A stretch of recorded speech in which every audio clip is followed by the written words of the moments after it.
ब्रह्मादि मुनीसा नारद शारद सहित अहिंसा जम कुबेर दिगपाल जहाते कवि को विद कह सके कहाते तुम उपकार सुग्रीव ही कीना राम मिलाय राजपद दीना तुम्हारो मंत्र विभीषण माना लंकेश्वर भय सब जग जाना जुग सहस्र जो जन पर भानु यही होता ही मधुर फल जान प्रभु मुद्रिका कमाही जल दिनाहि जय चरदिना दुर्गम काज जगत के जेते अनुग्रह तुम्हारे के दुआरे तुम रखवारे होतन आज्ञा बिनु पैसा सब सुख लहे तुम्हारी शरण तुम रक्षक काहू को आपन तेज समारो आपे तीनों लोक हांकते कापे भूत पिशाच निकट नहीं आवे महावीर जब नाम सुनावे नासे रोग हरे सब पीड़ा जपत निरंतर हनुमत बीड़ा संकट से हनुमान छुड़ावे मन क्रम वचन ध्यान जोड़ा सब पर राम तपस्वी राजा इनके काज सफल तुम साज और मनोरथ जो कोई लावे सोई अमित जीवन फल पावे चारों युग प्रताप तुम्हारा है प्रसिद्ध जगत उजियारा साधु संत के तुम रखवारे असुर निकंदन राम दुलारे अष्ट सिद्धि नवनिधि के दाता असबर दीन जानकी माता राम रसायन तुम्हारे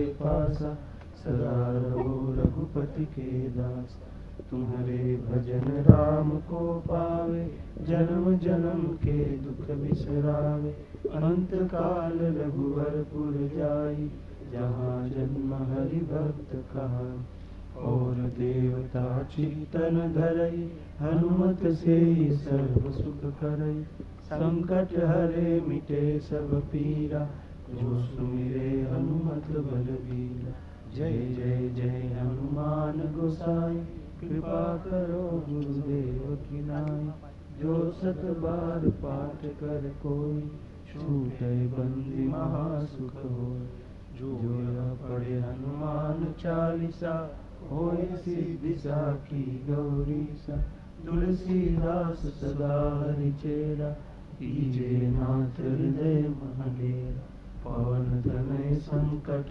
हरना मंगल मूल राम लखन सीता सहित हृदय बसो सुरभूप सियावर रामचंद्र की जय रघुवीर रामचंद्र की जय पवन सुत हनुमान की जय उमापति महादेव की जय बोलो भाई सब संतन की जय।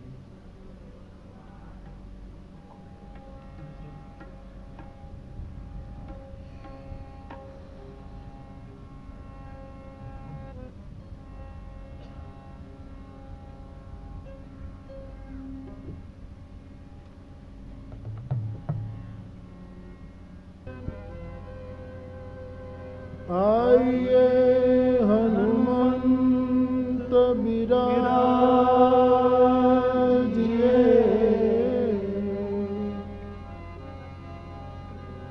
कथा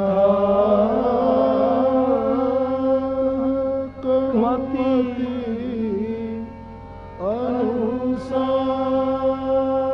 अनुसार प्रेम सहित गादी धरू पधारिए पवन कुमार सियावर रामचंद्र की रघुवीर रामचंद्र की पवन सुत हनुमान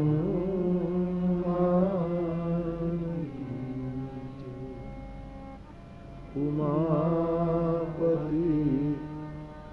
महादेव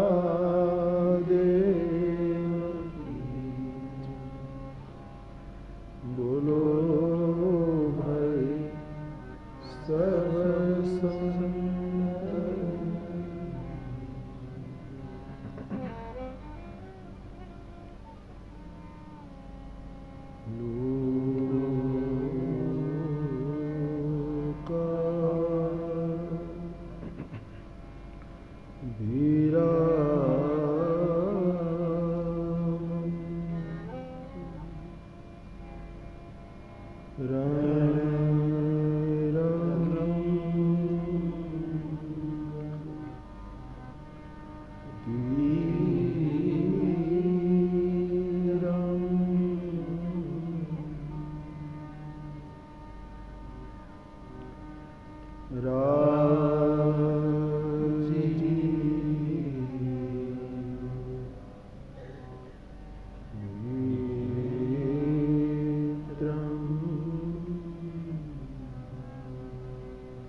नमः पार्वती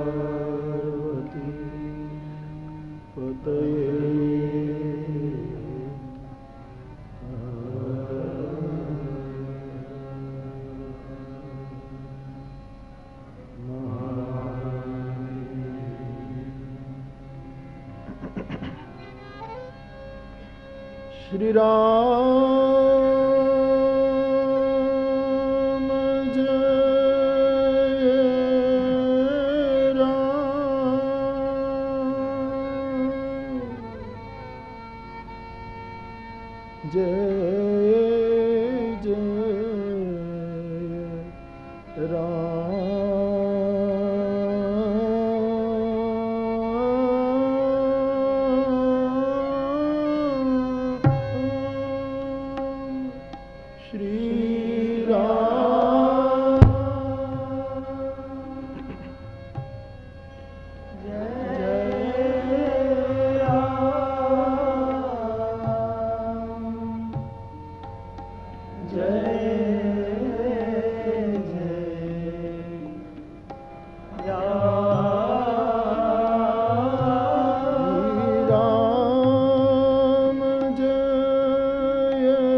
जय राम जय जय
पूज्यपाद गोस्वामी तुलसीदास महाराज। वसुदेव सुतं देवं कंसचाणूरं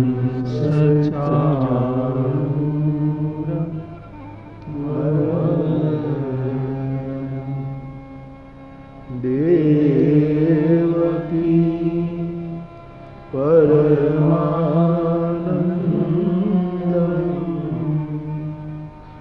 कृष्णं वन्दे जगद्गुरुं। कृष्णं वन्दे जगद्गुरुं।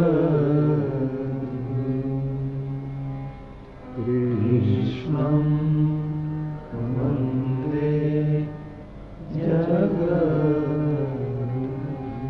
बोलिए वृंदावन बिहारी लाल की, श्री द्वारिकाधीश की, श्याम सुंदर श्री यमुने महाराज की, श्री वल्लभाधीश की।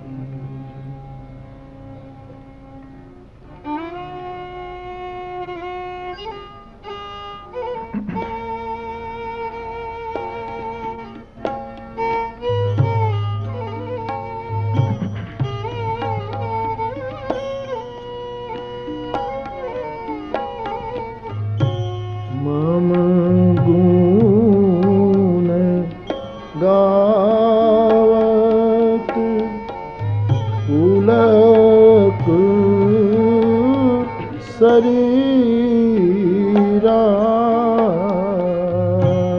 मम गुण गावत पुलक शरीरा। मम गुण गावत पुलक शरीरा। मम गुण गावत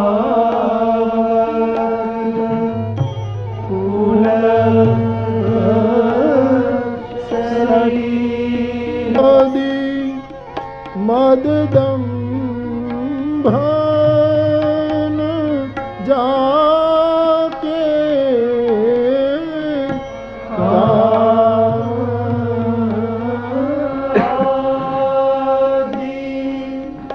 मददम्भन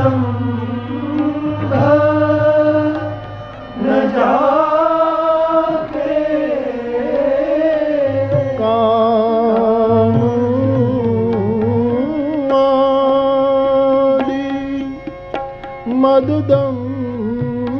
मददम्भन जाके कामादि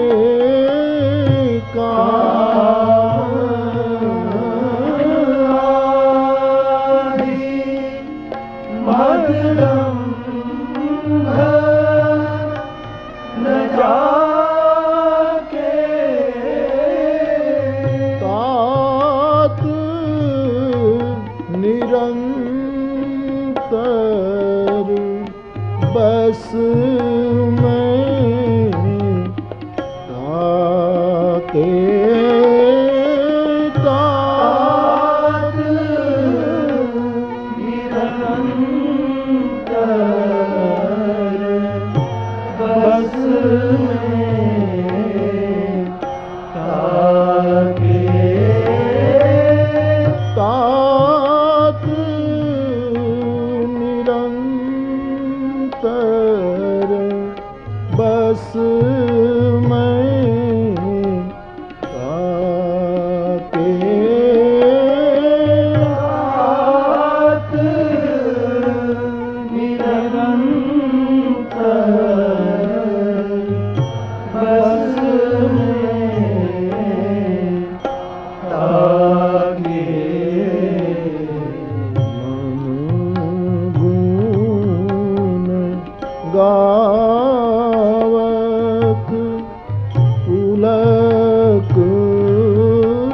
शरीरा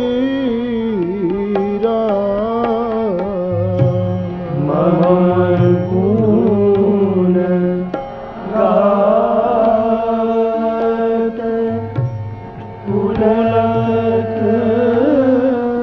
शरीरा गद गद गिरा नयन बहनीरा गद गद गिरा नयन बहनीरा पुलक शरीरा पुलक शरीरा नयन बहनीरा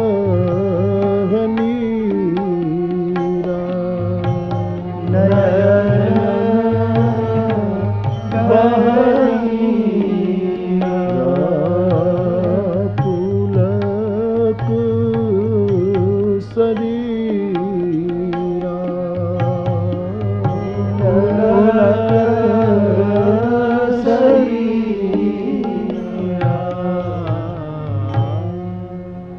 बोलिए हनुमान जी महाराज की। यम प्रव्रजन्त मनुवेदं पेत कृत्यं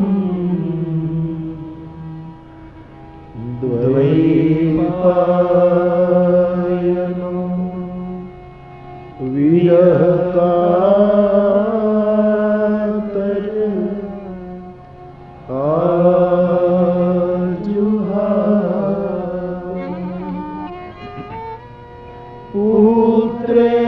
पुत्रेति तन्मयतया तरवो भिनेदु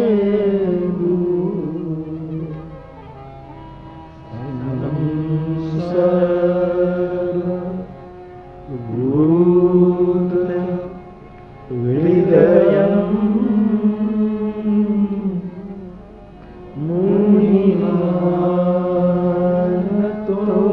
मुनिमानतोऽस्मि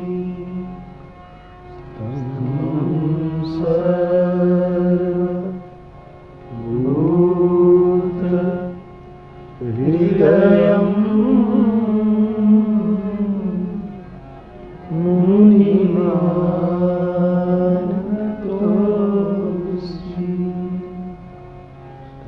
मुनिमानतोऽस्मि सर्वभूत हृदयं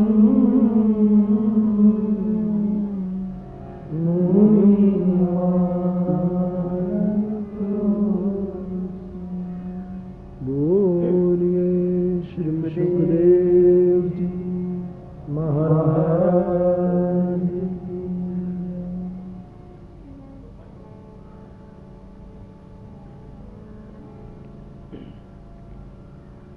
पुनः एक बार भगवत कृपा से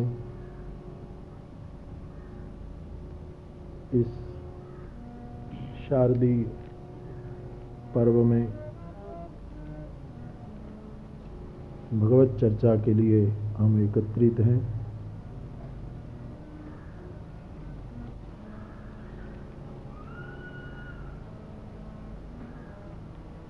श्रीमद् भागवत अंतर्गत 10वां स्कंद और उसमें जो महत्व के कुछ गीत हैं उनमें से एक गोपी गीत जिसका गान हम और आप सब मिलकर कुछ सालों से कर रहे हैं। इस बार ये 12वां श्लोक गोपी गीत का, जिसका हम मिलकर के दर्शन करेंगे। आज प्रथम दिन कुछ कहूँ इससे पूर्व एक बार आगे के 11 श्लोक का पारायण किया जाए, फिर 12वें श्लोक का कुछ गान करेंगे। जयति तेऽधिकम्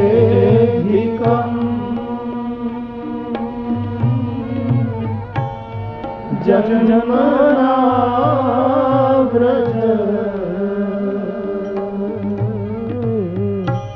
शयन इंदिरा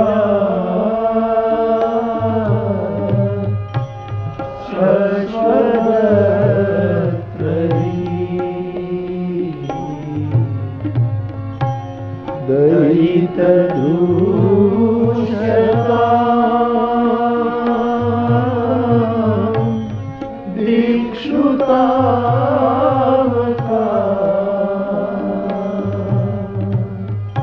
स्वयिरुता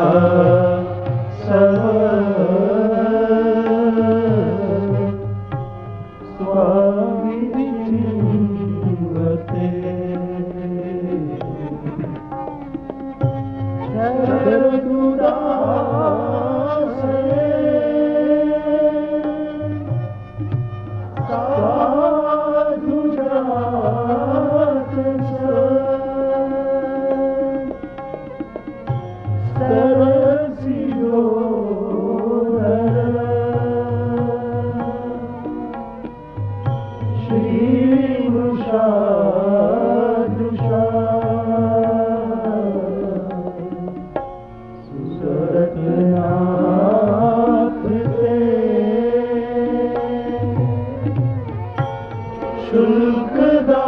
शुल्कदासिका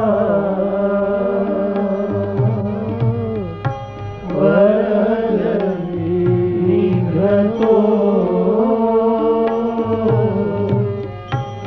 नेह किं वद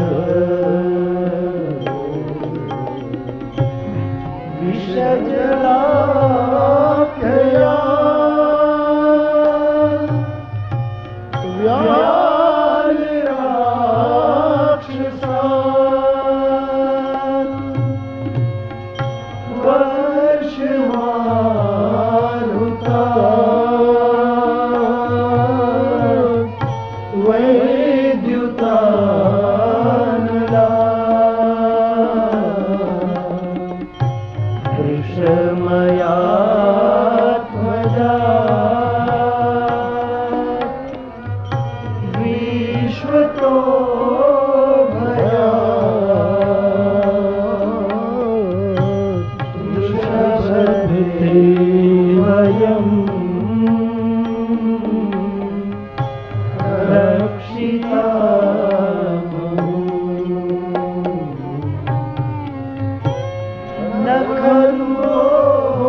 अखिल देहिना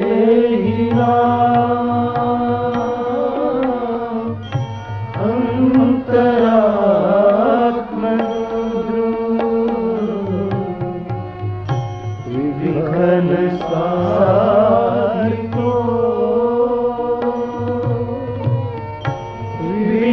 विश्वगुप्तये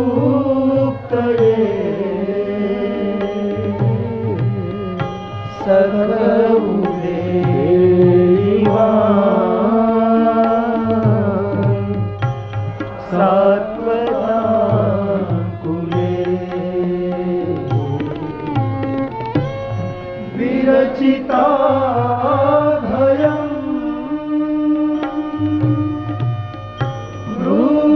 वृष्णिधूर्यते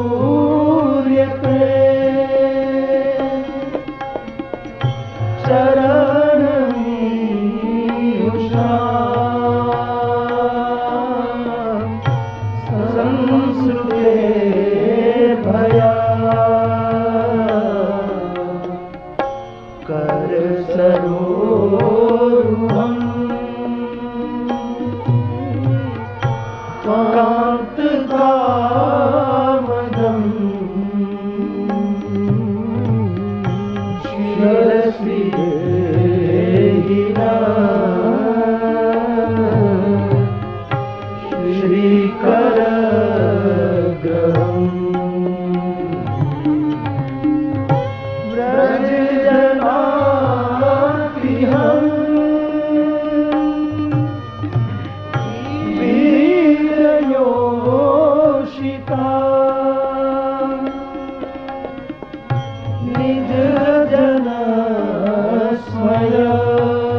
चारुदर्शय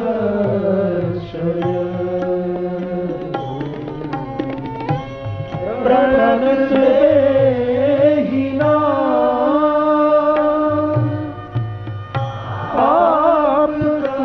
पापकर्षणम् तृणचरानुगम्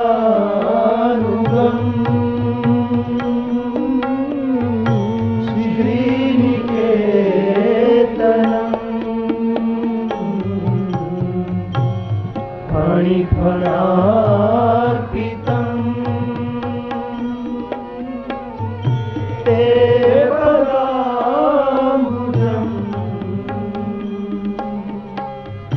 कृणुगुचे शृणः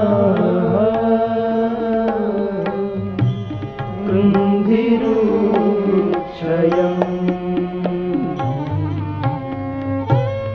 मधुरया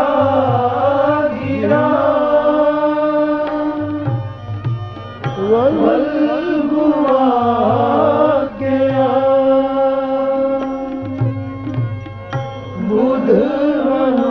बुधमनोज्ञया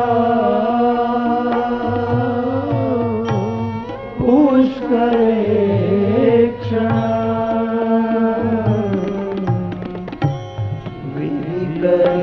विकरीरिमा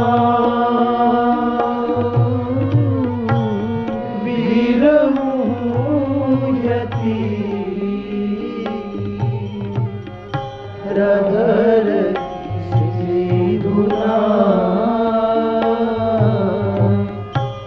प्यायय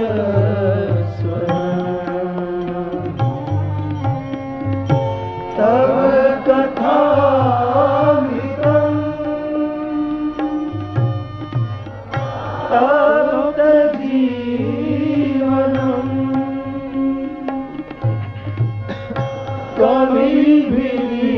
कविभिरीडितम्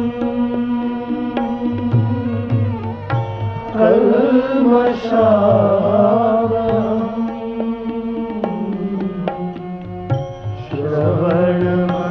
श्रवणमङ्गलम्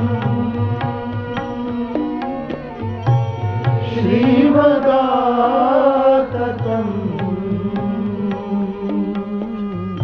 भुवि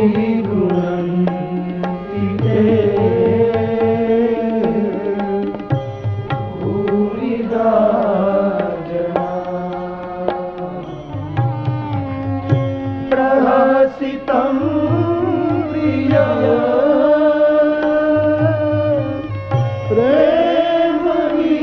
प्रेमवीक्षणम्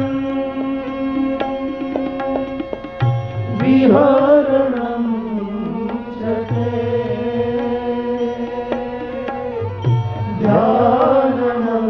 ध्यानमङ्गलम् रहसि संविदो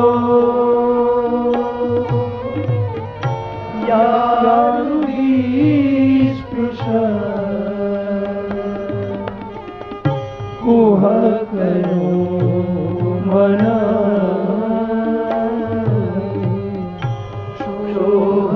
शोभयन्ति चलसि अग्रजा चारयन् पशु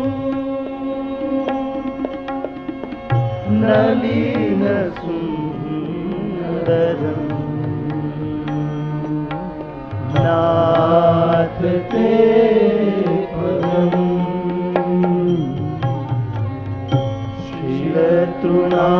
शिलतृणापुरे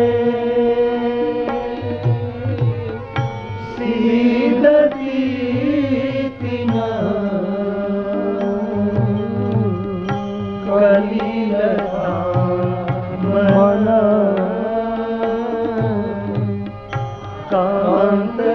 कान्तगच्छति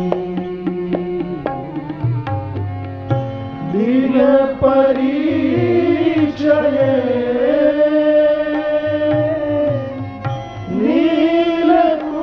नीलकुन्तले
तो इस बार ये 12वां मंत्र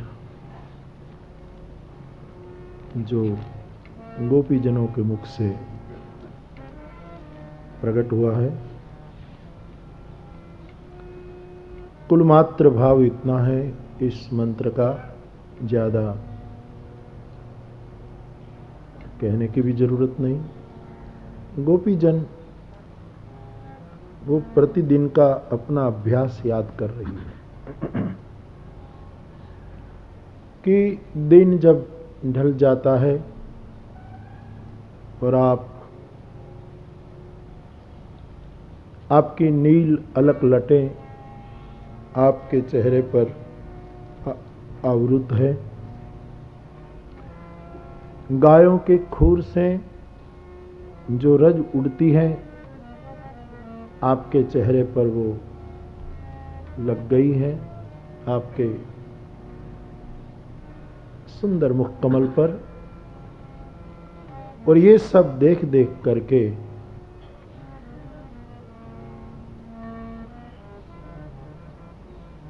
हमारी फिर इच्छाएं,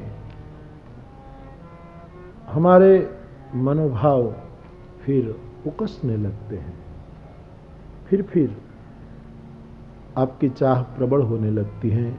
ऐसी बातें कुल सार रूप में गोपीजनों ने कही है।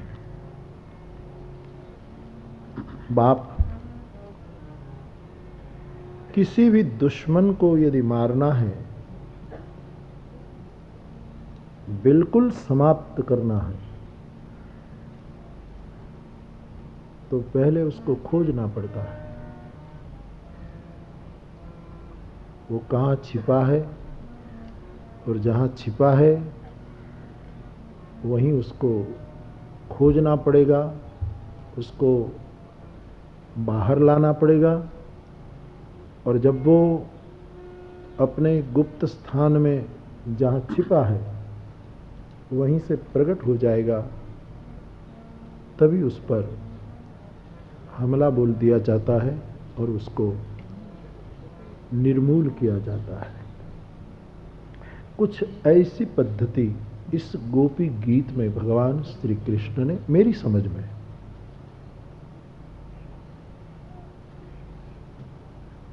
इसी पद्धति का उपयोग भगवान श्री कृष्ण ने किया है। क्योंकि हम सबके जीवन में, मैं आपके साथ चलूं, सबके जीवन में कुछ विकार गुप्त पड़े। कौन विकारों से मुक्त है? मेरे पूज्यपाद गोस्वामी जी कहते हैं, कामादि दोष रहितम कुरुमान संच।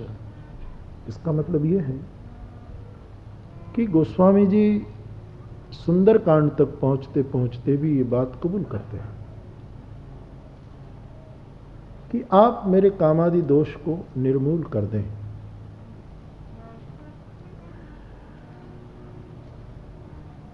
तो हमारे जीवन में जो दोष हैं, जो विकार हैं, जो दुरीत हैं, उपनिषद की बोली में, उसका नाश तभी होता है कि वो जहां है वहां उसको पहले प्रकट किया जाए। जहां वो छिपे हैं वहां कम से कम उसको अनावृत किया जाए, उसको प्रकट किया जाए, और जब वो स्पष्ट रूप में दिखाई दे तब उस पर हमला कर दिया जाए और उसको पूर्णतः नष्ट किया जाए। मुझे लगता है कि इस गोपी गीत में यही पद्धति का सुचारू रूप से उपयोग हुआ। मैंने इस गोपी गीत का गान बस अच्छा लगा तो शुरू कर दिया। एक दो बहुत मेरे स्नेही विद्वानों ने मुझे कहा कि बापू ये हम समझ नहीं पा रहे हैं कि आपके स्वभाव में गोपी गीत कैसे बैठा, क्योंकि रुचि भंग न हो, समाज की मर्यादा बनी रहे, इसलिए कुछ अर्थ आचार्यों ने अपने ढंग से दिए हैं, और मैं उसको देखता रहता हूं कि कौन आचार्य इस श्लोक पर अपना क्या दर्शन पेश करते हैं। लेकिन मूल रूप में आप देखें तो भगवान श्री कृष्ण ने जो पद्धति अपनाई है वो बड़ी विशिष्ट पद्धति है।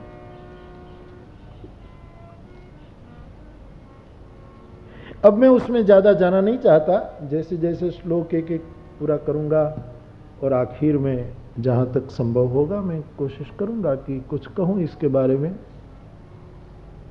लेकिन भगवान यमुना के तट पर गोपियों से, गोपीजनों से जिस तरह प्रभु गोपीजनों से व्यवहार कर रहे हैं, मैं उसमें ज्यादा नहीं जाऊं, लेकिन बाहु पसार से लेकर जो परमात्मा की चेष्टाएं हैं, ये क्या है? अब आचार्यों ने बहुत बहुत ढंग से उसको सम्यक रूप में रखने की बहुत शुभ प्रवृत्ति की है मेरी समझ में। लेकिन कभी भगवान श्री कृष्ण ने अपनी बाहें फैला दी, कभी किसी को अपने हृदय से लगा लिए, कभी भगवान श्री कृष्ण ने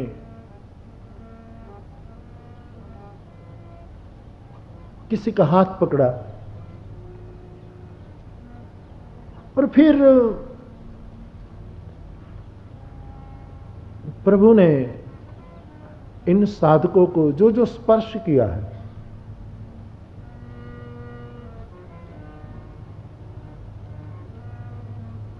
ये सब चेष्टाएं मेरी समझ में गोपी जनों में पड़ी वृत्तियों को, इन दुरीतों को, इन विकारों को जहां छिपे हैं वहां से बाहर निकालने की चेष्टा थी कि वृत्तियां बाहर निकल जाए। ये राग, ये काम जो हो,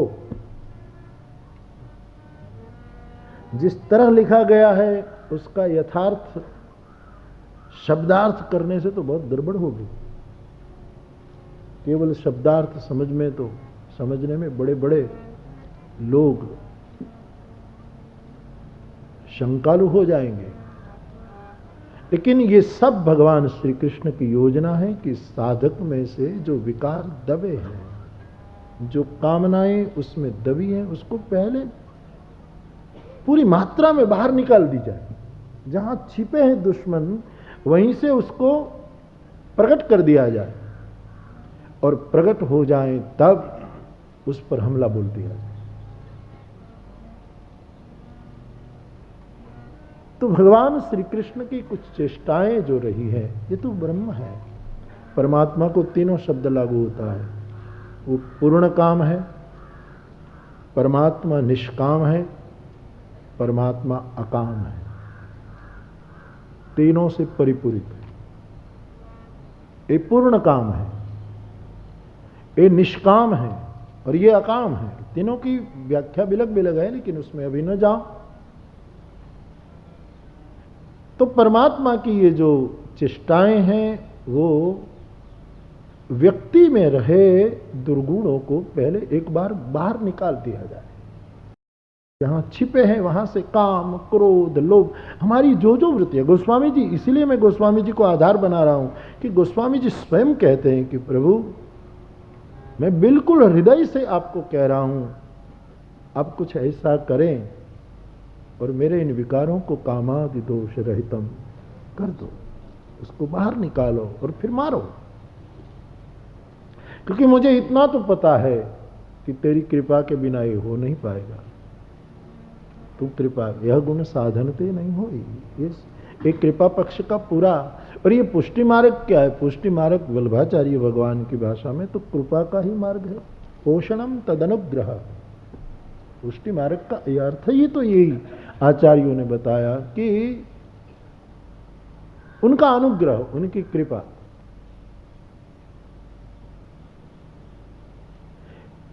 ध्रुव अपने बाप की गोद में बैठने जाए और बाप उसको बैठने न दे तो मां कुछ बोली और ये करो ये करो, और ध्रुव बालक ने फिर बहुत तपस्या की। फिर वो साधन करता करता फिर कभी बाप की गोद में जा सके। एक साधन मार्ग है। लेकिन परमात्मा स्वयं अचानक मां यशोदा सोई थी और उसकी गोद में आ जाए, वो पुष्टि है, वो अनुग्रह है। वहां कोई साधन नहीं। अब साधन की परंपरा में देखो तो देवकी के साधन की कोई सीमा नहीं है। युग युग तक देवकी ने साधना की। इतनी जागृति देवकी मां के पूर्व जन्मों की, कितनी साधना इस मां की। तब भगवान श्री कृष्ण उसको मिला, और मिला तो भी चंद क्षणों के लिए मिला, और पिताजी उसको लेकर निकल गए, वसुदेव जी। तो एक और इतना बड़ा साधना पक्ष कि तब कभी कृष्ण मिला। इतनी जागृति, जन्म जन्म की देवकी की जागृति। तब भगवान श्री कृष्ण मिले, और यशोदा सोई थी और कृष्ण मिल गया। बिल्कुल भर निद्रा में, प्रगाढ़ निद्रा में सोई थी, कुछ नहीं किया, केवल तमस। और कोई आकर उसकी अंक में, उसकी बगल में, उसकी चारपाई में गोविंद को रख दिया। ये है पुष्टि वल्लभाचार्य भगवान की दृष्टि में। पोषणम तदनुग्रह, जो भागवतकार भी कहते हैं। तो प्रभु तू ही हमारे विकारों को पहले निकाल, क्योंकि हम इतने हिम्मत वाले नहीं कि हम अपने विकारों को निकाल पाए। तू ही निकाल और तू ही मार। प्रशमाय प्रसादाय तत्रैवांतर धीयत। लेकिन हुआ क्या कि पूर्व पक्ष थोड़ा आप समझ लें। मुझे ये गोपी गीत जब पूरा करूंगा तब जितनी मर्यादा में बात कर पाऊं इतना मुझे कुछ कहना है, उसके ऊपर जो मुझे कहना है सो कहूंगा।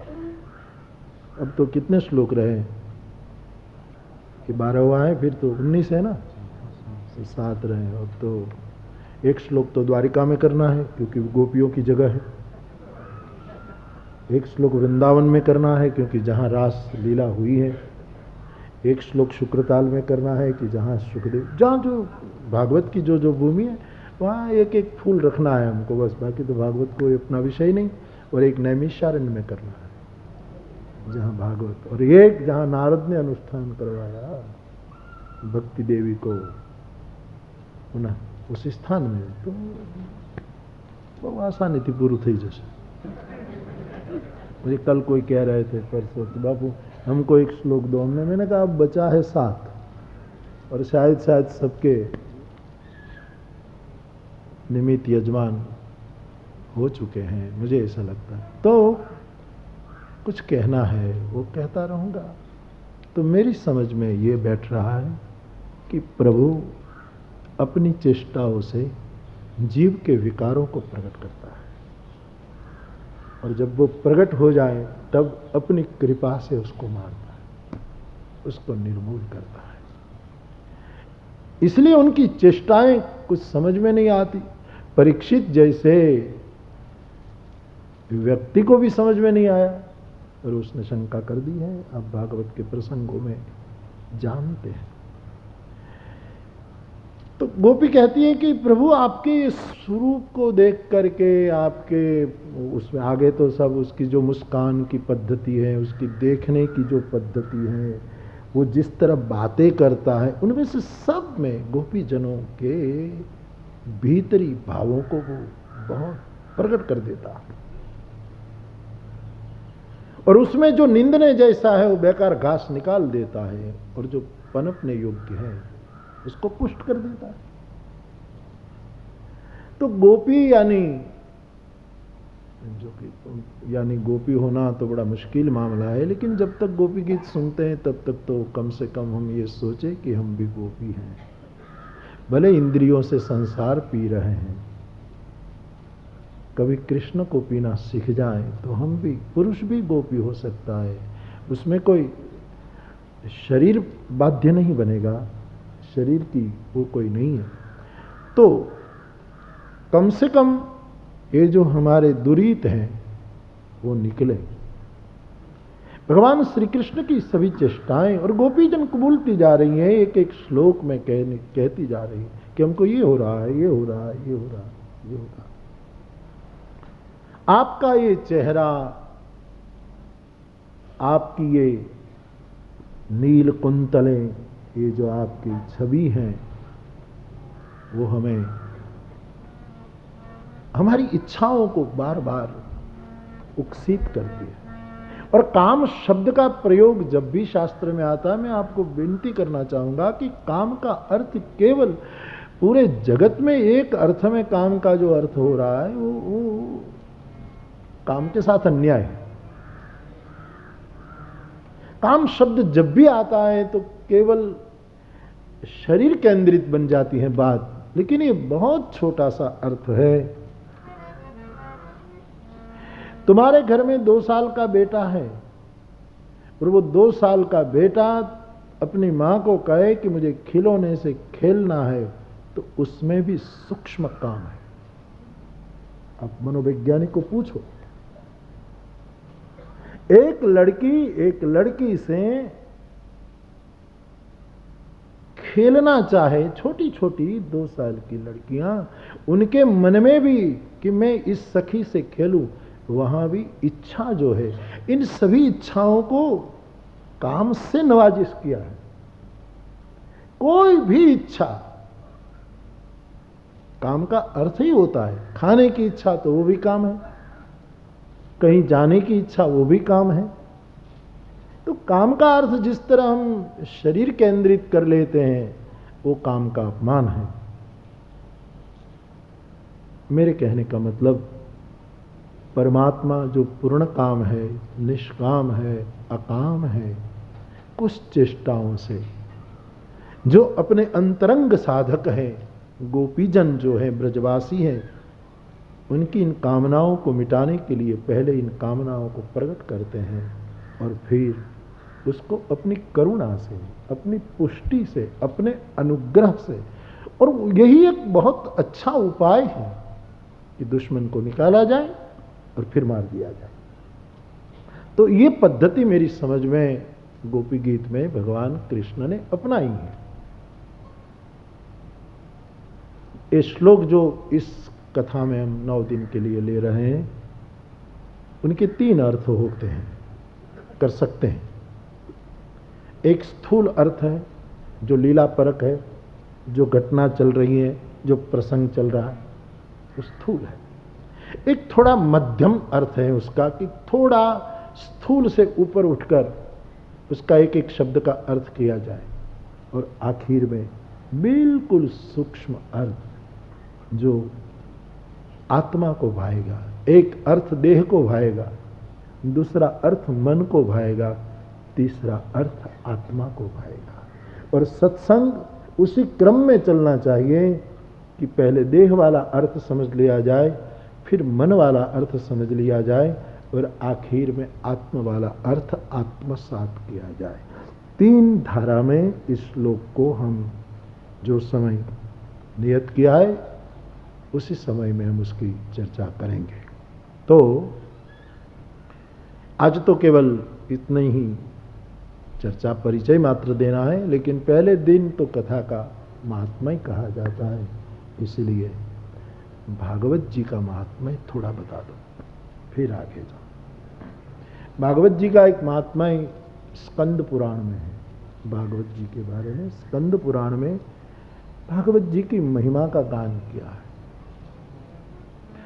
अब उसमें ऐसा लिखा है, सब श्लोक तो मुझे याद नहीं है, लेकिन उसका भाव मुझे जरूर स्मरण में है। उसमें ऐसा लिखा है कि भागवत की कथा जो कराए उसको धन मिलेगा।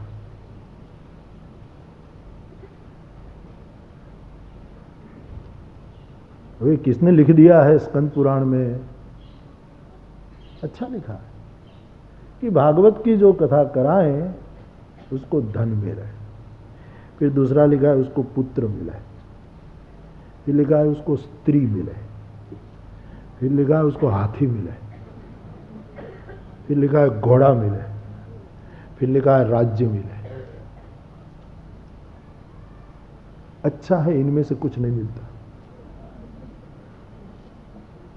अब बिल्कुल प्रमाण हमारे शास्त्रों में, दर्शनों में प्रत्यक्ष प्रमाण, ये चारवाक लोग जो है ना, निरीश्वरवादी लोग, वो एक ही प्रमाण में मानते हैं और प्रत्यक्ष अनुमान और किसी प्रमाण में वो नहीं जाएंगे, केवल प्रत्यक्ष प्रमाण में एक ही प्रमाण वो मानते हैं। और वेदांत में आप पहुंच जाए तो 6 प्रमाण और आखिर में 6 से कुल 6 प्रमाण हैं। दर्शनों में 6 प्रमाण माने जाते हैं, इनमें से एक प्रत्यक्ष ही चारवाक लोग जो है वो एक प्रत्यक्ष प्रमाण, और कोई प्रमाण में वो लोग मानने को तैयार नहीं। वेदांत जो है 6 प्रमाण में मानते हैं, लेकिन शंकर वेदांत तो 6 के बाद भी आखिर एक प्रमाण को कबूल करते हैं, और वो अपरोक्षानुभूति तभी कबूल करते हैं। तो प्रमाण, प्रत्यक्ष प्रमाण क्या है? भागवत की कथा आप रखो तो धन मिलता है कि धन खर्चना पड़ता है? मामला क्या है ये पूछो इन बहन लोगों को जो यजमान में निमित्त हो। हकीकत में धन मिलता तो नहीं, धन तो खर्चना पड़ेगा। आयोजन करना है, ये भोजन का वो करना है, सबका कुछ, तो धन तो जाएगा, मिलेगा नहीं। प्रत्यक्ष प्रमाण में तो उल्टा है। एक कथा पूरी हो जाए, जो यजमान हो उसको 5-5 लाख रुपया मिल जाए, ऐसा मैंने कभी आज तक कोई वक्ता कर नहीं पाया। और महात्म्य में लिखा है कि धन मिलेगा। तो फिर मुझे लगता है कि प्रत्यक्ष जो सामने है वो तो बिल्कुल उल्टा है। तो फिर धन का कोई दूसरा अर्थ होता होगा, और वो धन है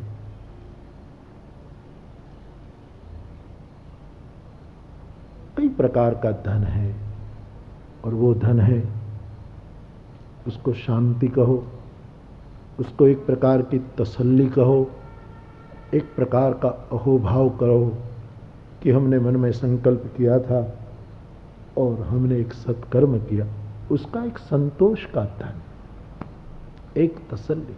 स्थूल रूप में तो धन मिलता नहीं, खर्चा जाएगा, देना पड़ेगा, मिलेगा तो नहीं। पोथी के कितने ही आवर्तन कर ले, पारायण कर ले, लेकिन उनमें से नोटें नहीं निकलती। कोई रखे बात और है, फिर निकाले जाए, बाकी मिलता नहीं।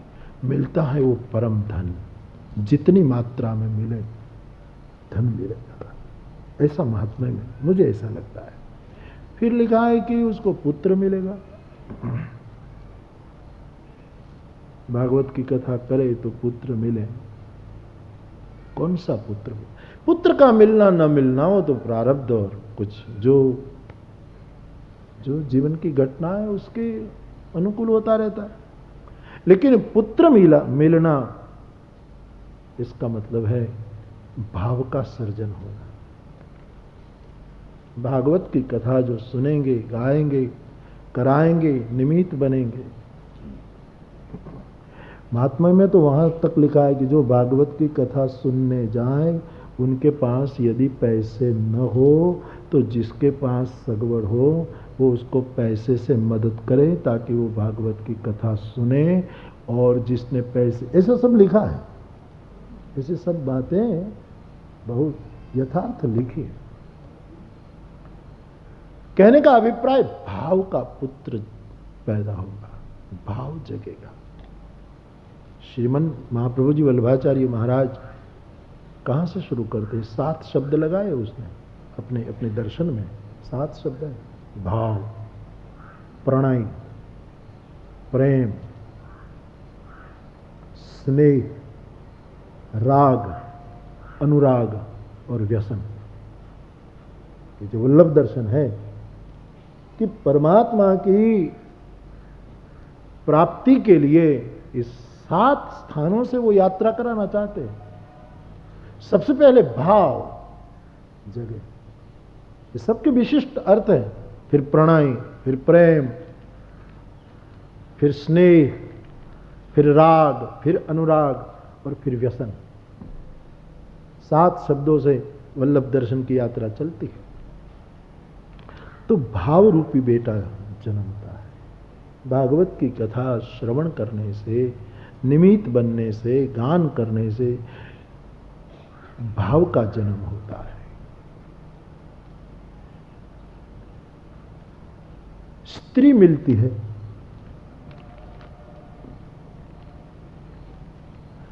तो इसका मतलब ये करें कि कोई कुंवारा हो, भागवत की कथा कराएं और उसकी शादी हो जाए?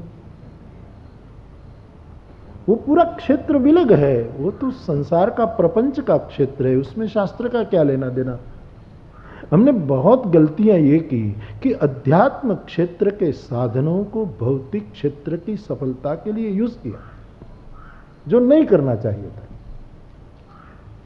इसलिए मैं कर्मकांड से सबको थोड़ा हटाने जा रहा हूं। अध्यात्म के जो साधन हैं उससे हम भौतिक पदार्थ पाने की कोशिश में लगे।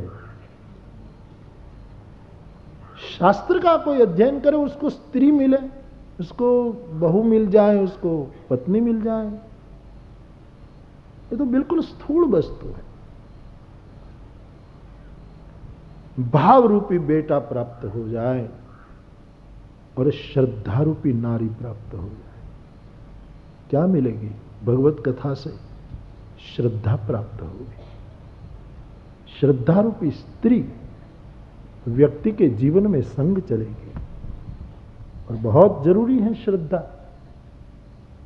मैं गत कथा में भी कह रहा था कि अंधश्रद्धा बिल्कुल जरूरी नहीं, होनी ही नहीं चाहिए, और अश्रद्धा भी नहीं होनी चाहिए। श्रद्धा तो प्रत्येक व्यक्ति में होनी ही चाहिए। अश्रद्धा वाला आदमी भी चूक गया और अंधश्रद्धा वाला आदमी भी चूक गया। श्रद्धा होनी चाहिए, तो श्रद्धा रूपी स्त्री मिलेगी। अब ये भी लिखा है कि मैं तो बड़ा हैरान हूं कि कथा गाए और सुने, निमित्त बने, उसको हाथी मिलेगा। अब हाथी मिल जाए तो हम रखे कहां? ये यजमानों को हाथी दे दे तो कौन बंबई ले जाएगा, अमेरिका ले जाएगा? हाथी कहां ले जाएंगे? मुझे हाथी मिल जाए, मैं गाता रहूं और मुझे हाथी मिले तो कहां रखूं? तब लगता है कि ये कुछ सांकेतिक परिभाषाएं हैं, ये संकेत है उनके पीछे। भगवान की कथा, भागवत जी की कथा का गान करे, सुने, निमित्त बने, उसको हाथी मिलेगा, उसको गणेश जैसा विवेक मिलेगा। बिनु सत्संग विवेक न होई, उसकी दृष्टि सूक्ष्म हो जाएगी, उसका मस्तिष्क प्रज्ञावान होगा, उसका उदर बड़ा होगा कि सब बातें पचा पाएगा, उसके कान बड़े होंगे हाथी की तरह कि भागवत की कथा सुनने के बाद केवल भागवत के मंत्र ही न सुने, लेकिन वैष्णवों की भी बात सुने, दिन दुखियों की बात सुने, सबकी सुने। मुझे लगता है कि इस तरह का विवेक प्राप्त होगा। घोड़ा मिलेगा, अश्व मिलेगा। अश्व का मतलब है इंद्रियां। प्रत्येक व्यक्ति की इंद्रियां सब घोड़े हैं। यानी भगवत प्राप्ति के लिए इंद्रियां वाहक बन सकती हैं। जैसे गोस्वामी जी कहते हैं, जिनके श्रवण समुद्र समाना आदि आदि इंद्रियां वाहक बनी है। प्रभु की प्राप्ति के लिए, प्रभु को अपने जीवन में प्रस्थापित करने के लिए। इंद्रियां रूपी घोड़े जो हमारे काबू में नहीं है, हम पर हावी हैं, वो इस तरफ प्राप्त हो जाएंगे कि सभी इंद्रियां परमात्मा की ओर गति करें, शुभ की ओर गति करें, बस मंगल की ओर उसकी गति हो। और लिखा है राज्य मिले, भगवान की कथा सुने गाएं तो उसको राज्य मिल जाए। अब राज मिले तो कहां संभाले, आजकल तो राज है ही नहीं, मिले कैसे? राज मिले इसका मतलब यह है कि व्यक्ति, मुझे लगता है, भगवान की कथा का आश्रय करे तो मनोराज्य का मालिक हो जाए। ये मनोराज्य जो है, मन का जो विश्व है हमारा, उसका वो मालिक बन जाए। इसी तरह, और ऐसा कुछ साधकों के जीवन में भी दिखाई देता है, ऐसा प्राप्त होता है, ऐसा व्यक्ति के जीवन में भी कुछ कुछ मात्रा में जरूर दिखाई देता है। तो महात्म्य में सब ऐसी बातें लिखी हैं, उसका अर्थ मेरी समझ में ऐसा ही हो, ऐसा तो मैं नहीं कहूं, लेकिन ऐसा ही होना चाहिए, क्योंकि प्रत्यक्ष प्रमाण में सब नहीं मिल रहा है। प्रत्यक्ष प्रमाण में नहीं धन मिल रहा है, न घोड़ा मिल रहा है, न हाथी मिल रहा है, न राज्य मिल रहा है, न पुत्र मिल रहा है, न स्त्री मिल रही है। प्रत्यक्ष प्रमाण में सब मन के मोदक है, लेकिन उसके कुछ सूक्ष्म अर्थ ऐसे होते हैं। कृष्णार्थिति धनार्थिति श्रोता वक्ता द्विधा मतः, स्कंद पुराण कहता है कि भगवान की कथा के श्रोता और वक्ता, खास करके भागवत की कथा के श्रोता और वक्ता के लिए लिखे हैं कि वो दो तरह के होते हैं, यथा वक्ता तथा श्रोता तत्र सौख्यम विवर्धते। ऋषियों की ये बोली है कि दो प्रकार के वक्ता और श्रोता होते हैं, और उसमें लिखा कि एक तो कृष्णार्थी वक्ता और श्रोता, और दूसरा धनार्थी वक्ता और श्रोता। एक वक्ता ऐसा हो, एक श्रोता ऐसा हो कि जिसको भगवान की कथा से कृष्ण ही चाहिए, धन नहीं चाहिए। धन यानी प्रतिष्ठा, धन यानी इज्जत बड़ाई, धन यानी सुख सुविधा। धन का अर्थ केवल रुपयों पैसों में ही इतना संकीर्ण न करे, धन मानी बहुत बड़ी भौतिकता।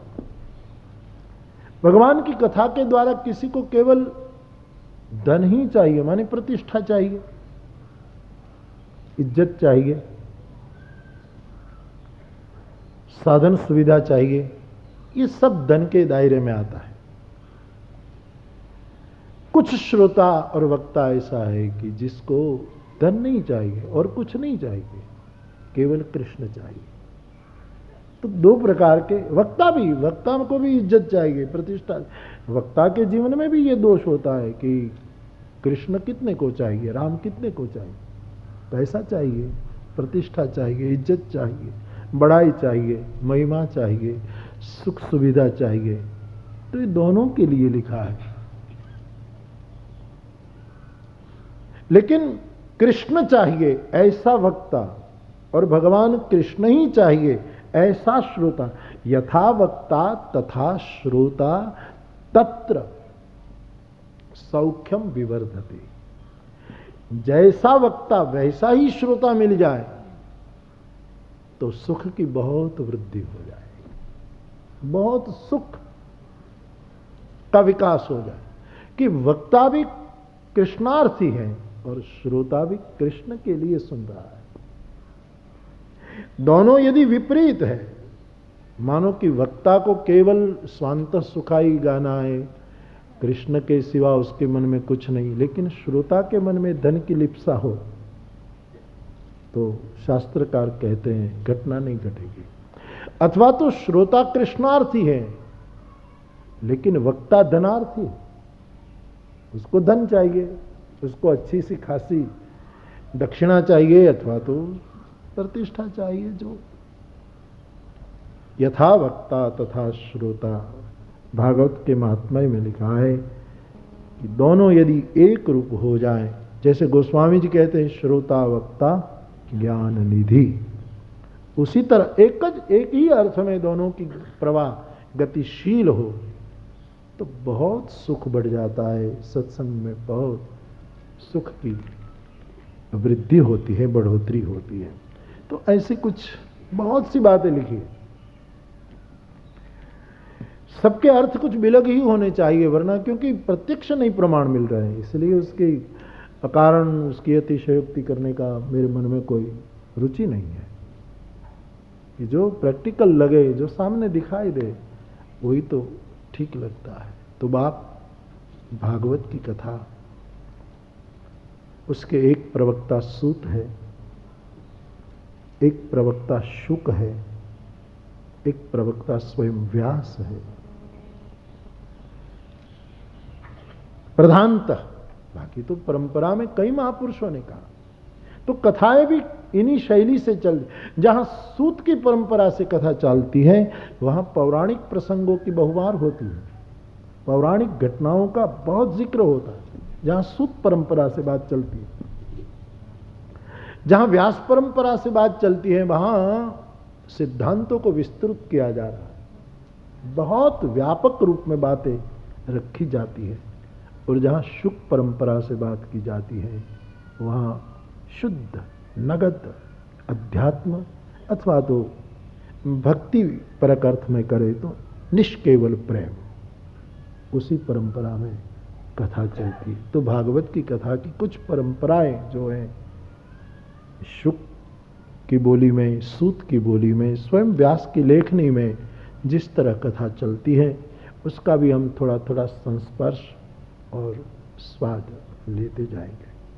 तो आज फिर एक बार इस भागवती कथा का, ये रोग का महीना है ना, शारदी ऋतु रोग की माता मानी जाती है। चैत्र नवरात्र पूरा होता है, तब सर्दी के दिन खत्म होते हैं और गर्मी शुरू होती है, एक संधि काल आता है चैत्र नवरात्र में, इसलिए चैत्र महीना भी रोग का महीना माना जाता है। और ये अश्विन महीना शारदी नवरात्र, उसमें गर्मी पूरी होती है और सर्दी शुरू होने का आरंभ होता है, तो ये भी संधि काल है। इसलिए दोनों नवरात्रि, दोनों महीने रोग पैदा करते हैं। शारीरिक रोग की छोड़ो, भीतरी कई रोगों का जन्म करते हैं। और इन रोगों से मुक्ति के लिए नवरात्र में कुछ उपासना, कुछ अनुष्ठान, कुछ गान हो कि ये सभी रोग प्रकट हो जाए और कृष्ण कृपा उसको मार दे, ताकि हम रास के योग्य बन जाएं, रास के लिए सक्षम बन जाएं। तो गोपियों के बोली में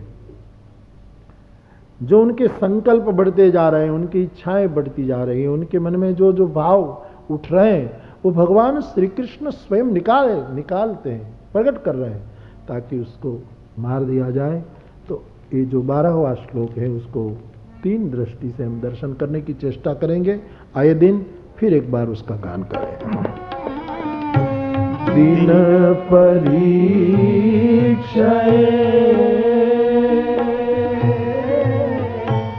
नीलकुंतले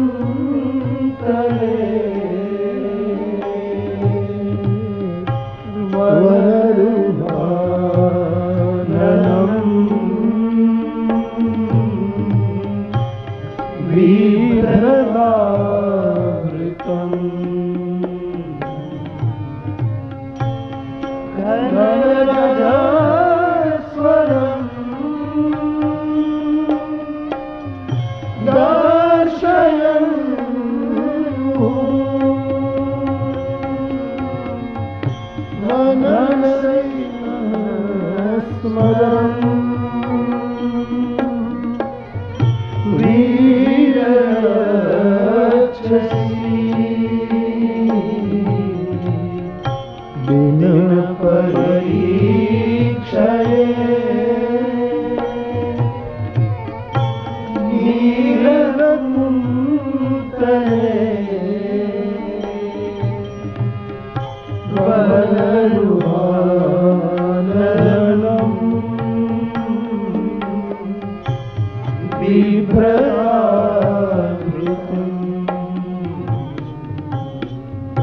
तन रजस्वरम्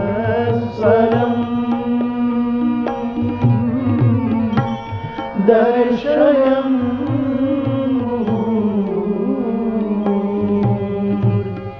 मनसि स्मरन् वीरयच्छसि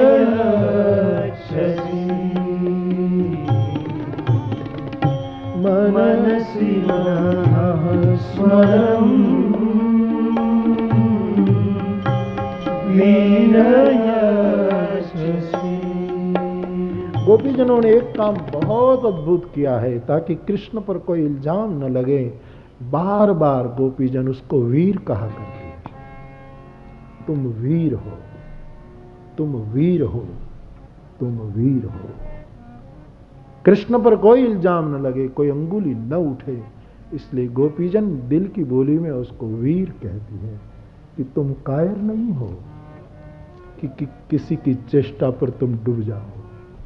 तुम कायर नहीं हो कि किसी मधुर बोली पर तुम अपने आप को संभाल न पाओ, क्योंकि हमने हमारे जीवन में देखा है कि तुम स्वयं वीर हो। बहुत अच्छा वो श्री कृष्ण के बारे में जो हृदय में बात उठी है कि वीर वीर जो उसको लिए कभी वीर शब्द कभी कोई शब्द कहकर उसकी जो प्रतिष्ठा स्थापित कर रही है वो अद्भुत लगता है। तो ये गोपीजन भगवान श्री कृष्ण को एक एक श्लोक में, मुझे लास्ट भी किसी ने कहा था, इस बार भी कहीं रास्ते में यात्रा में बात हो रही थी तो किसी ने कहा कि बापू ये श्लोक आप लेते हैं और बोले जाते हैं तो क्या एक श्लोक में ये सब है? कई लोगों को ये तकलीफ है कि ये श्लोक में इतना, मेरे भाई बहन, जिस कूप में पानी ना हो वहां कितना ही खोदो पानी निकलेगा ही नहीं।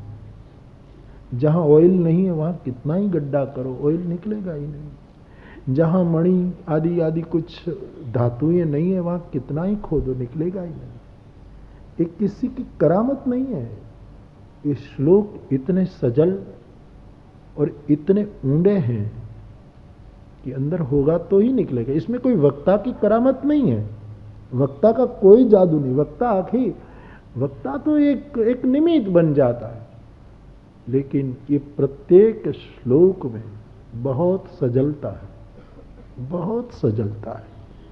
क्योंकि ये श्लोक, दो बात होती है मंत्रों में। एक मंत्र का कोई सृष्टा होता है कि जिसने रचा, एक मंत्र का कोई दृष्टा होता है कि जिसने रचा नहीं, देखा कि उतर रहा है, मंत्र उतर रहा है। फिर बामुश्किल शब्दों में ढालने की कोशिश की, पसीना पसीना हो जाता है आदमी जब शब्द में ढालता है तब। तो एक तो सृष्टा होता है कि स्वयं रचे, और एक दृष्टा होता है जिसके खास करके वेद मंत्रों में सब ऋषि दृष्टा है, किसी ने रचा नहीं है, कोई उसका रचयिता नहीं, देखा कि उतर रहे हैं श्लोक। तो मेरी समझ में ये जो गोपी गीत के मंत्र यानी भागवत के हमारे शास्त्रों के सभी मंत्र देखे गए, ये उतरे हैं। दर्शक बनकर के आचार्यों ने, व्यास ने, शुक ने, सूत ने, सनत कुमारों ने, नारद ने, भक्ति मार्ग के कई आचार्यों ने, निम्बार्क ने, श्रीमद वल्लभ ने इनको देखा और पाया कि उसमें बहुत जल है, बहुत अमृत है। जितना निकालो इतना शेष रह जाता है। तो एक एक मंत्र अद्भुत है, इसलिए हम सब मिल करके, उसमें कोई पंडित या कोई ये कोई बात नहीं। मैंने तो बार बार ये घोषणा की कि मैं कोई भागवत का वक्ता नहीं हूं, छात्र भी नहीं हूं, मैं तो केवल श्रोता जरूर हूं कि कोई भागवत की चर्चा करे तो सुन लो, मुझे श्रवण की इच्छा रहती। लेकिन ये गोपी गीत स्वाभाविक गाने का कोई योग होगा, इसलिए एक एक मंत्र हम गाते जा रहे हैं। और उसमें जो दिखाई देता है आचार्यों की दृष्टि से, स्वयं व्यास जी की दृष्टि से, शुक की बोली से जो जो मिल रहा है और जो लग रहा है कुछ कचदन्य टोपी, वो भी मैं कहते चला जा रहा हूं। तो इसी तरह इस श्लोक के बारे में मुझे इतना ही कहना है कि विकारों को प्रकट किया जा रहा है और फिर विकारों को शमन कर दिया जाता है। क्योंकि गोपीजनों को ये जब भगवान श्री कृष्ण ने जब चेष्टाएं की ना, तो गोपियों को ऐसा हो गया, गर्व हो गया कि नहीं, हमारे समान कोई नहीं है। उसको ऐसा हो गया कि भगवान श्री कृष्ण हमारे पीछे पागल है, बस हम श्रेष्ठ हैं। अपने सुहाग का उसको गर्व हो गया। और कृष्ण ने देखा कि गर्व ही नहीं, अभिमान भी आ गया। हम कृष्ण के हैं, उसका कोई गर्व करे तो इतना खराब नहीं है। हम फला सदगुरु के आश्रय में हैं, इसका कोई यदि गौरव ले तो इतनी खराब, लेकिन उसका अभिमान करने लगे, मान करने लगे कि हम उनके हैं, अब हमारे सामने कौन बोल सकता, हम किसी की नहीं सुनेंगे, हम तो उनके। ये जो मान वाली बात आती है वो साधक का पतन करती है। भगवान कृष्ण ने देखा, तासाम तत् सौभगमद वीक्षमानंच केशव, देखा, स्पष्ट देखा, आर पार देख लिया भगवान श्री कृष्ण की तीर नजर ने वेधा गोपियों के हृदय को, और पाया कि वो मैं तो ये चेष्टा करके जो विकार प्रकट हो जाए उसको निर्मूलन करना चाहता हूं, और यहां तो एक सौभाग्य का एक मत शुरू हो गया और मान भी पैदा हो गया।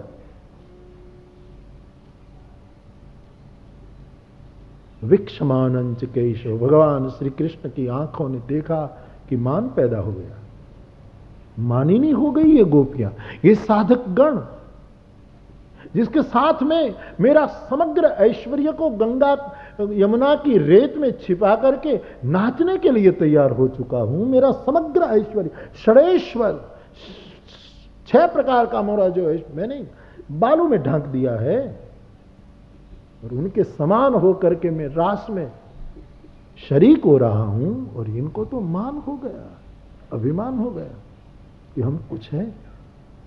प्रशमाय प्रसादाय, उसको प्रशमन करने के लिए, उसको नष्ट करने के लिए, और प्रसाद यानी ये मिटा करके उसको प्रसन्न करने के लिए, उस पर कृपा करने के लिए भगवान उसी क्षण वहीं से अंतर्धान हो गए। आचार्य लोगों ने तो कहा कि भगवान अंतर्धान नहीं हुए, अभिमान के कारण गोपियों को दिखाई ही नहीं दिया। वो तो थे वहीं के वहीं, वहां के वहीं थे। वो अंतर्धान हुए तो जाए कहां, उनके बिना कोई जगह खाली नहीं, खचाखच भरा है ब्रह्म से ये पूरा ब्रह्मांड। वो कहां जाए, कौन खाली जगह है कि यहां से वो स्थलांतर हो सके। लेकिन दिखाई देता मद और मान, दो अंधेरा ऐसा है कि आदमी को सामने खड़ा कृष्ण नहीं दिखाई दिया, और गोपियों को लगा कि अंतर्धान हो गया।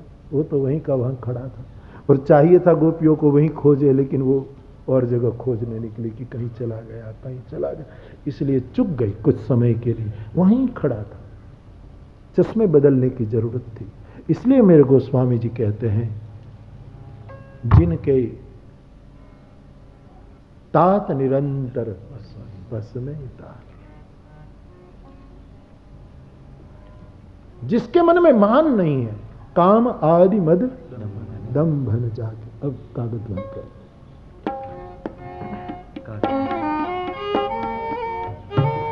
मम गुण गावत उलट सरीरा, मम गुण गावत उलट सरीरा। गदे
जाके काम आदि मदरंगम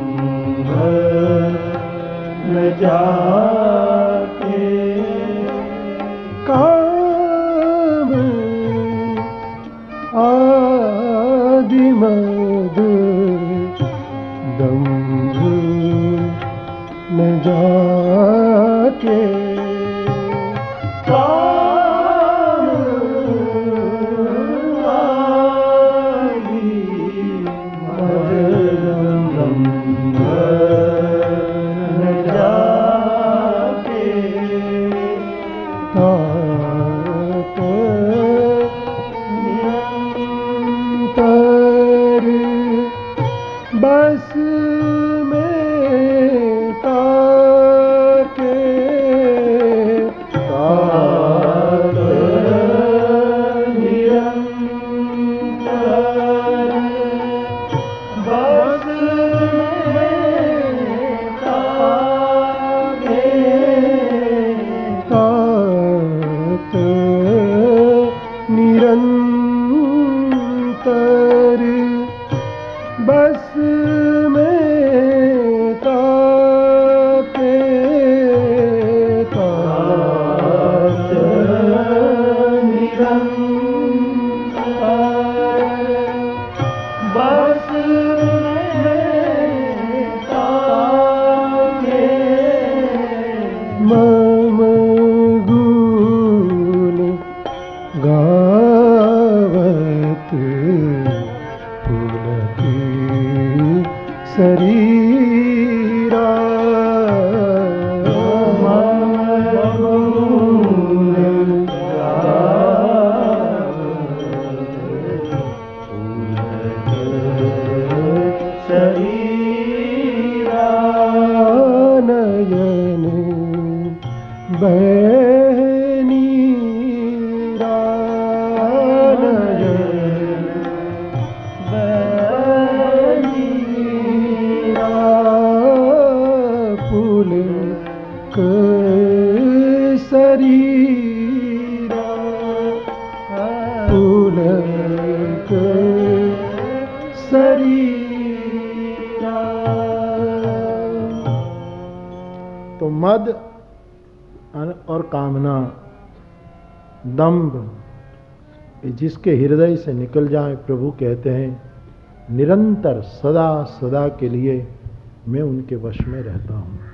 गोपीजन मान बैठी थी कि हमारे वश में है, और प्रभु अंतर्ध्यान हो चुके। और फिर ये गोपी गीत चला जिसका गान हम लोग करते जा रहे हैं। तो आज इतना ही कह करके मैं मेरी वाणी को यहाँ विराम देना चाहूँ, लेकिन यहाँ से उठे इससे पूर्व कुछ क्षणों के लिए भगवान नाम का आश्रय करें।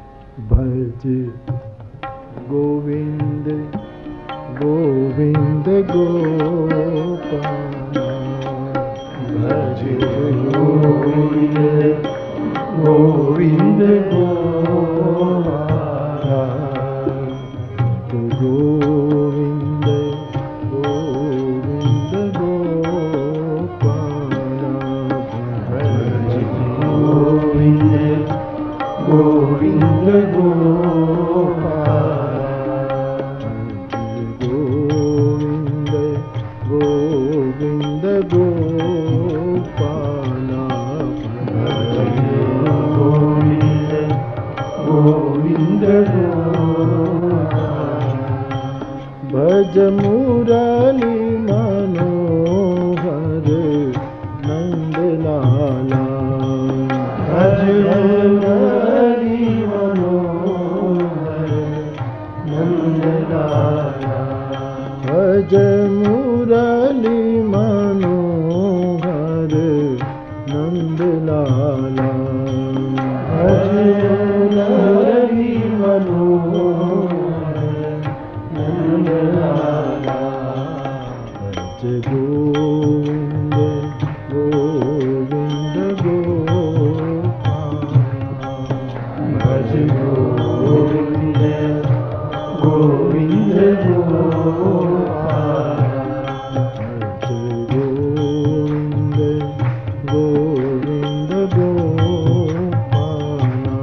कृष्ण कृष्ण हरे हरे हरे राम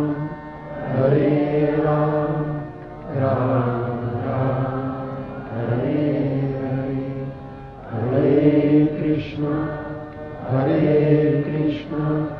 कृष्ण कृष्ण हरे हरे हरे राम राम राम हरे पवन तनय संकट हरण मंगल मूर्ति रूप राम लखन सीता सहित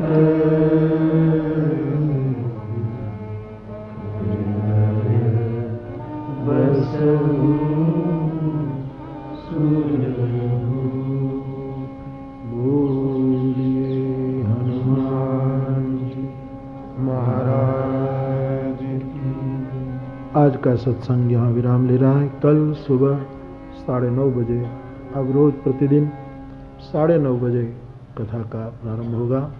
11:30 अगल बगल में इधर उधर कथा को विराम दिया जाएगा। भाव से बोलिए बोलिए रामचंद्र भगवान की जय। श्री बाल कृष्ण भगवान की जय। सद्गुरु भगवान की जय। ओ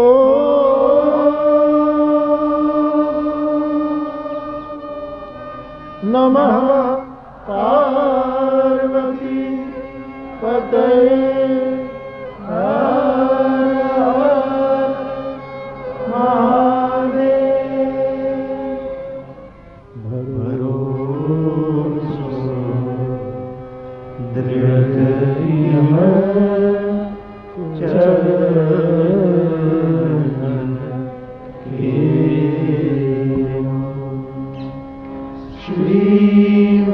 वल्लभ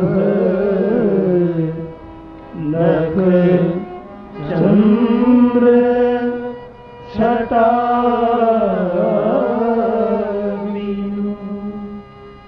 सब जग माही अंधेरो भरोसो ग्रह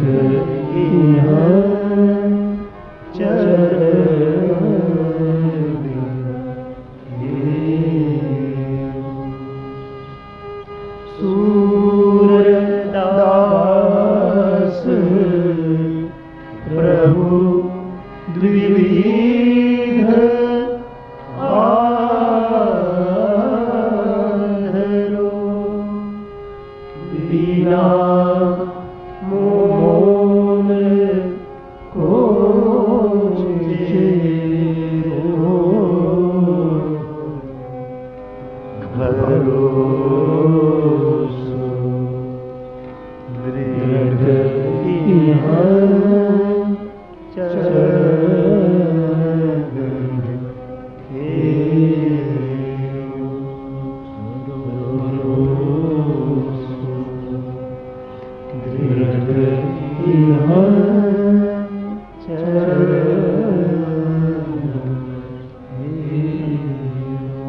बोलिए वृंदावन विहारी श्री द्वारिकाधीश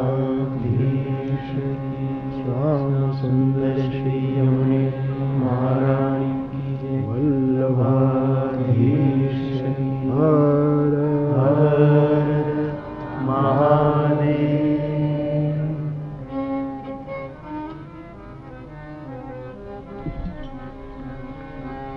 आरती अति पावन पुराण की धर्म भक्ति ज्ञान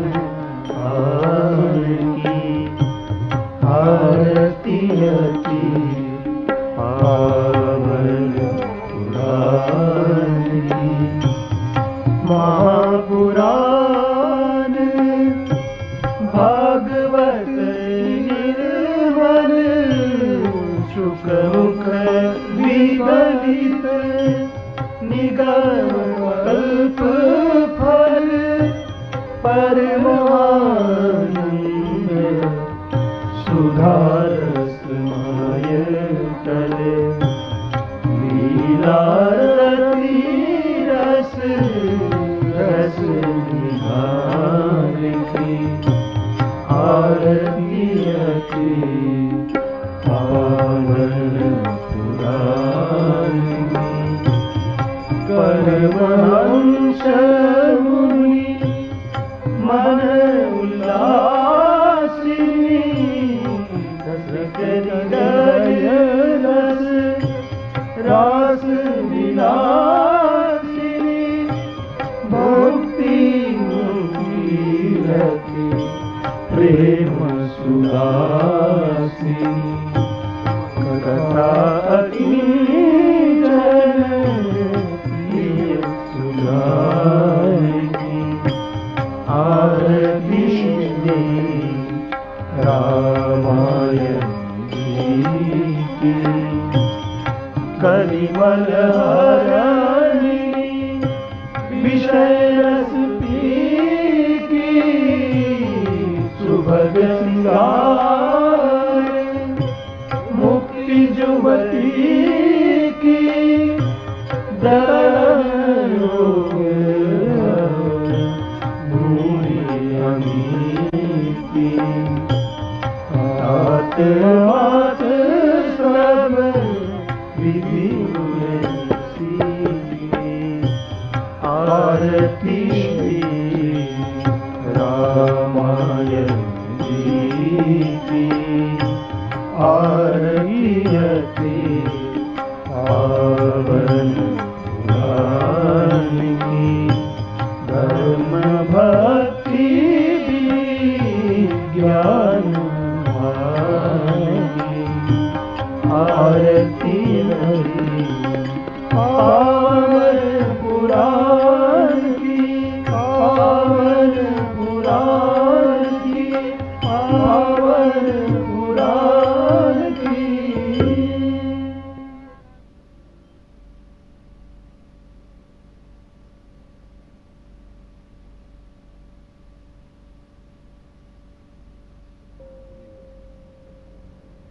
करू कॉलेज